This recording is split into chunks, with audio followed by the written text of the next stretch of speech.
I'm Joe Biden. I'm Jill's husband. Before I sign, let me start with a few words about what's going on now in Florida. And, the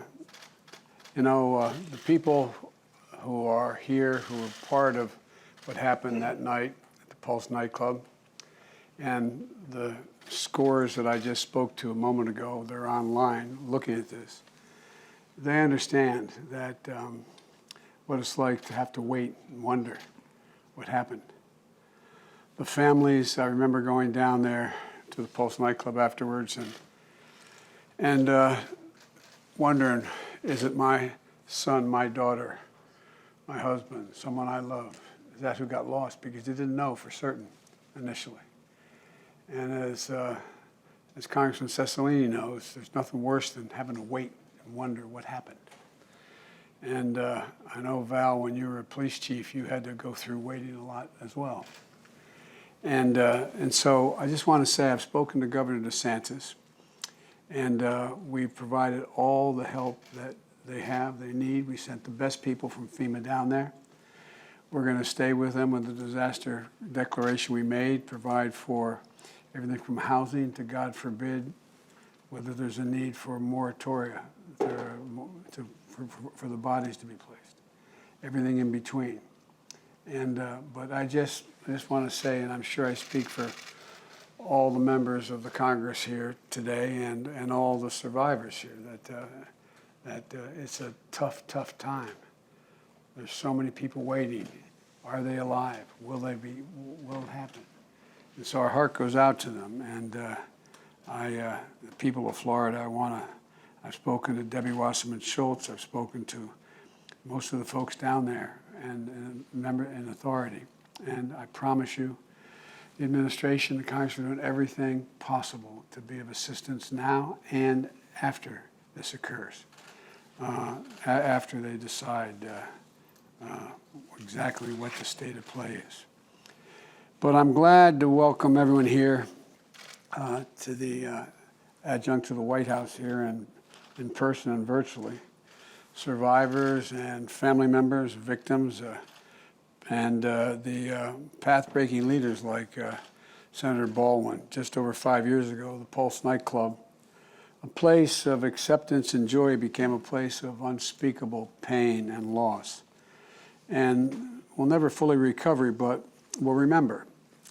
And what we're going to do is what the members of Congress here did, and enshrine in law, as a consequence of that law, enshrine in perpetuity, literally a monument to the loss that occurred there and an absolute determination that we're going to deal with this every single solitary day and make sure that we're not in a position to see this happen again. Behind me, you see on either board there the 49 lives lost, family members, parents, friends, veterans, students, young, Black, Asian, Latino, all fellow Americans. And in their memory, and for the countless others forever scarred, is why I signed this today. And let me say how much I appreciate, and I mean this sincerely, the commitment of the members of the House and Senate to make sure that we don't forget, that this isn't forgotten.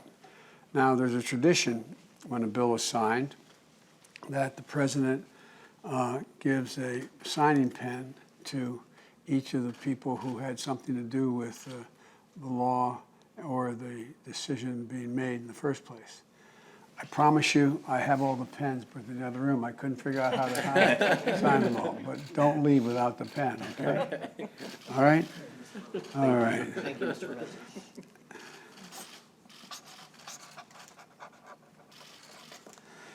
May we never have to sign another, no president ever have to sign another monument like this. Thank you. Thank you. Thank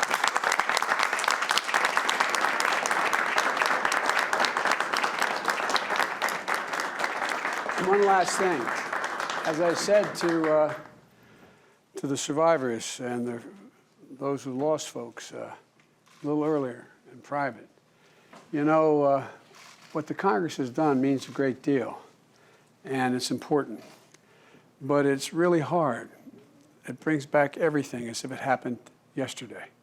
And every time there's a memorial service for our son, Bo, you know, you're flattered, you feel good about it, you think it's wonderful, the recognition, but it's tough.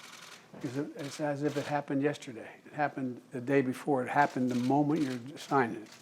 So I want to thank the folks who are here and the folks who are survivors who are on Zoom with us. I want to thank them for their courage. And I really mean it, for their courage. But I promise you, none of the members of Congress that are here, nor I, nor Jill, are going to let up until we deal with equity across the board. Thank you so very much. Thank you.